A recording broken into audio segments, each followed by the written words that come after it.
Hello my friends and welcome. On this channel I sometimes speak about American politics and politics in general because it influences Ukraine, especially with yesterday's visit of President Volodymyr Zelensky to Washington, D.C., where he met with Donald Trump and they discussed the possible military support of Ukraine even with tomahawks. And I would say that the meeting was, let's say, honestly, not okay for Ukrainian side and for democracy in general.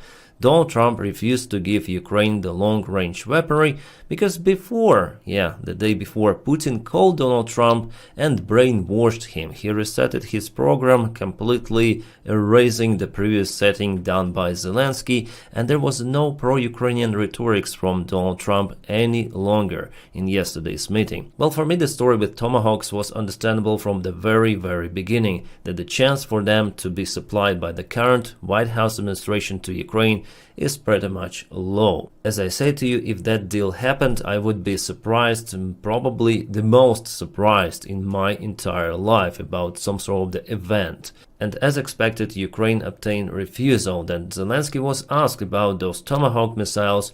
He replied that he is realistic about it. Plus, he also added that White House and Donald Trump, they don't want to escalate. So similar story with the previous White House administration. You might recall the National Security Advisor Jake Sullivan, who really pushed Joe Biden not to escalate and not to give Ukraine permission to use ATACMS missiles, which have already been supplied. They were afraid that those missiles could be used on Russian territory and Russia may try to do something against democratic states and NATO, but it doesn't really matter for Russia. Plus, Putin himself stated about tomahawks that they are not the problem for Russia, that Russia may modernize the air defense systems and shut down those tomahawks. So far, he has not proclaimed any sort of the threats for Western countries which could be connected to delivery of the tomahawks. But Putin is afraid because he understands the capabilities of Ukraine if it obtains tomahawk missiles. If Ukraine, just with the help of the drones for the last few months, was capable to eliminate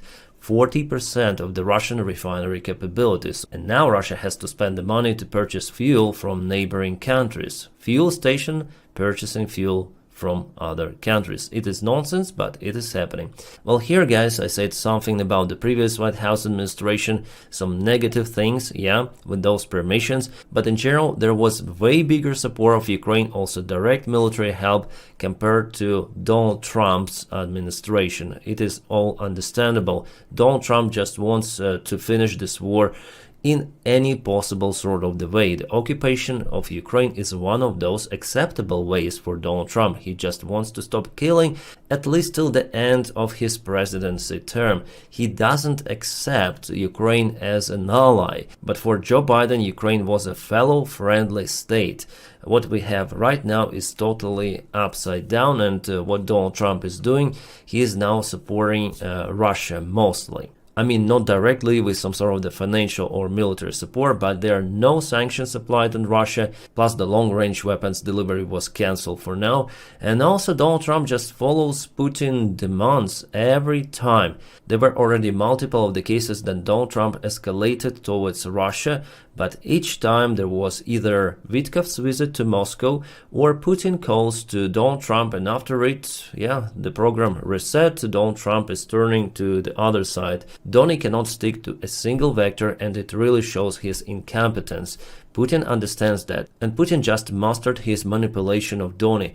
Everyone sees that. American press, social media, if you open pages, even some of the MAGA supporters, they are now questioning Donald Trump about his misaction in this case. Why did you say one thing and then totally opposite the next day? But it seems like Donny likes to be played like that, and he doesn't understand what is happening. Well, in this video I don't really want to play the speeches of Donald Trump especially, or Zelensky, because it doesn't really matter. Only actions should be evaluated by us to understand the next steps of the White House administration. Well, Donald Trump again showed himself unprofessionally. Well, I'm gonna touch some of the things which were discussed, but without real quotes or playing those videos, because he is just annoying, and yesterday he even used the word fuck. Then he answered the question to one of the journalists, which I think is absolutely inappropriate for the politician of this high level of the biggest democracy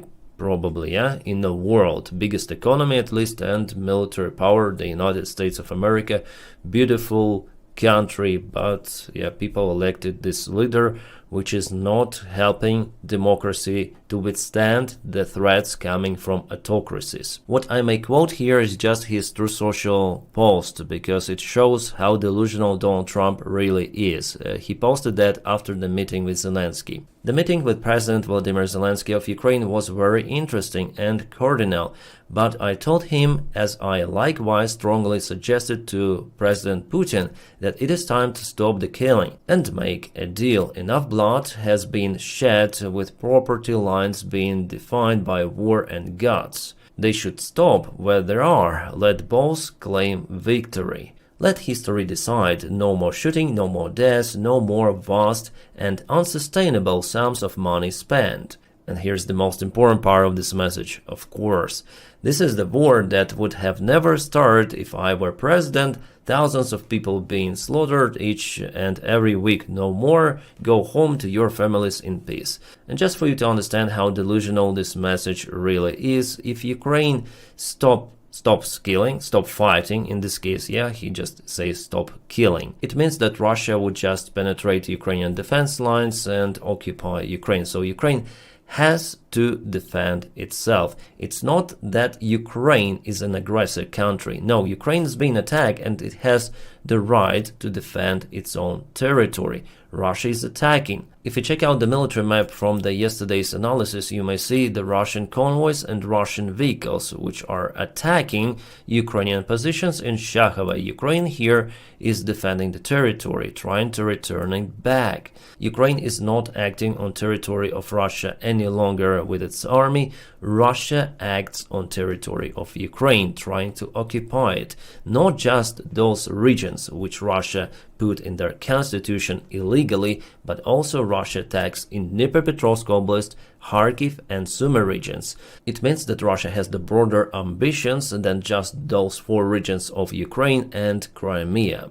When Donald Trump spoke with Putin the day before yesterday, before his meeting with President Zelensky, Putin told him the same story, that Ukraine should give up the territorial control of Donbas entirely and withdraw the forces. And maybe in this case, Putin might think about the possible ceasefire. How do we know those details? Well, because President Trump said about it to Zelensky and to Ukrainian side in general. Later on it was published by press, some of the details of the talk. So even though then Zelensky agrees on all of the conditions, ceasefire, unconditional one, yeah, on the ground, in the air, in the sea, Russia still wants to get more ground of Ukraine, so there should be talk with Russia, not with Ukraine in this case. But as you saw in this Truth Social post and the rhetorics coming from Donald Trump, he continued to push, as he says, both of the sides. Also, we obtained more details about Putin's and Trump's meeting in Alaska. The Financial Times published a big article about it, and as it was predicted by most of my followers and by me as well, Putin started his conversation with Donald Trump about the unity of Ukraine and Russian people, and that Ukraine is the fake country.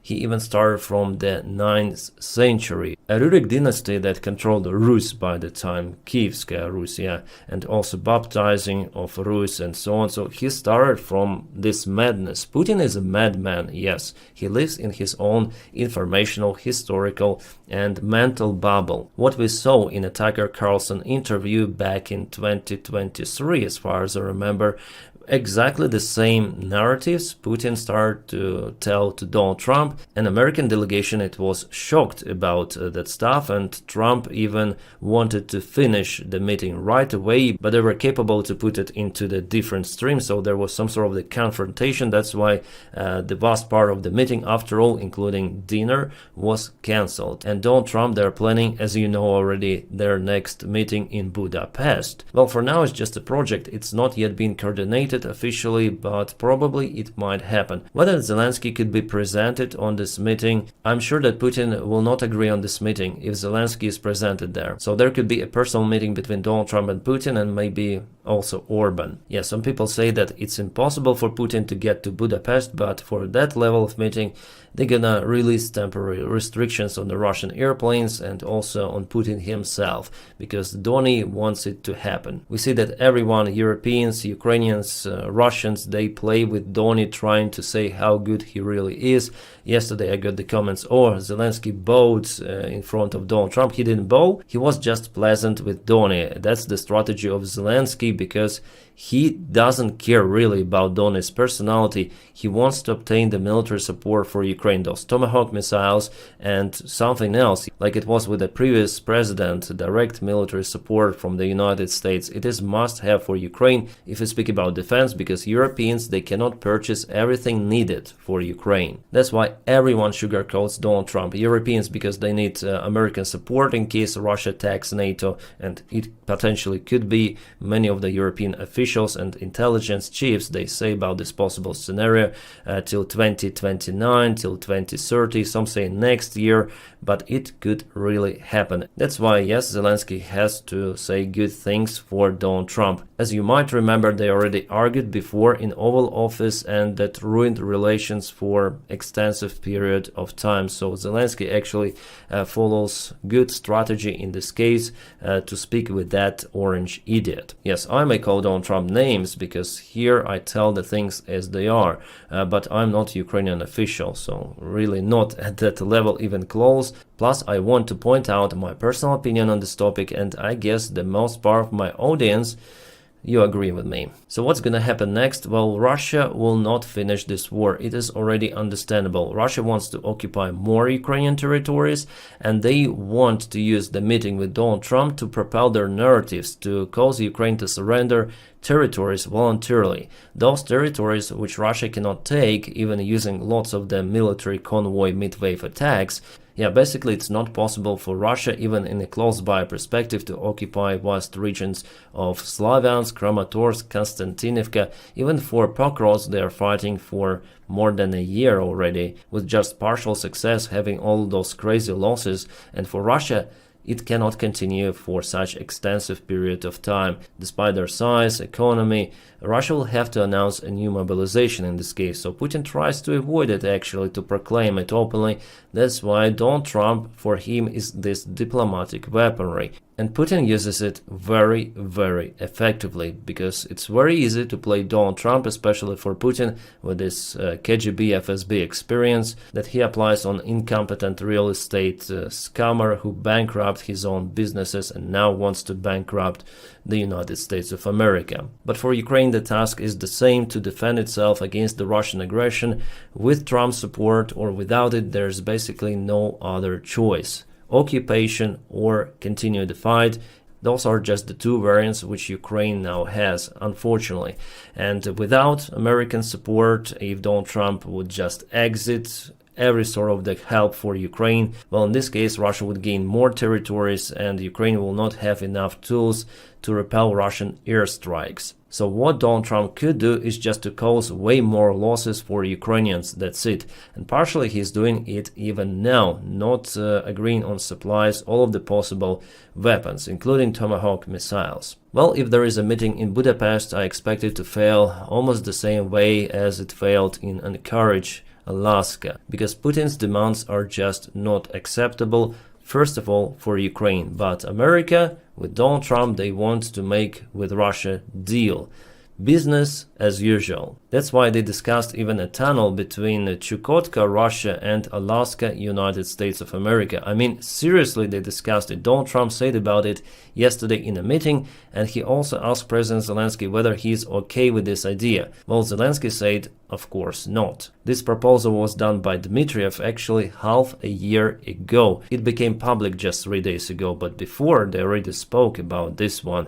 And Dmitriev also proposed Elon Musk to finance this construction. Kind of the good supply line for the Russian army. They already mastered those tunnel missions, yeah? Or a tube operation as they call them. And by the way, in Chukotka, Russia, this place is mostly inhabited. I know what they want to connect here, but the infrastructure inside this Russian region, it is just absent. It is not even close to Alaska. This comes from Kirill Dmitriev, who is in charge actually of those negotiations between United States and Russia, economical negotiations to build business, to forget about what is happening in Ukraine. By the way, at the meeting, Pete Hegseth wore the Russian tie. Why is it a Russian tie? Well, because it's called a Russian tie. Russia plain flag tie 2232, he decided to wear it on that meeting. And Zelensky was sitting just in front on the other side of the table. Yeah, just my thoughts on what is happening around, and still I'm positive because Russia has no other choice but to collapse like every empire of that type. This end is absolutely imminent, but unfortunately for that it might take lots of the time. I mean years and years. Especially that Russia is not being pushed really hard by democracies and mostly pushed by Ukraine itself. So glory to Ukraine. My friends, if you want to support the job that I do here, you may follow me on Patreon, the link for it in the video description just below, or support me on membership of this YouTube channel. Thank you guys for making this content possible. I love you all, and I wish you a peaceful sky wherever you are, and have a great time.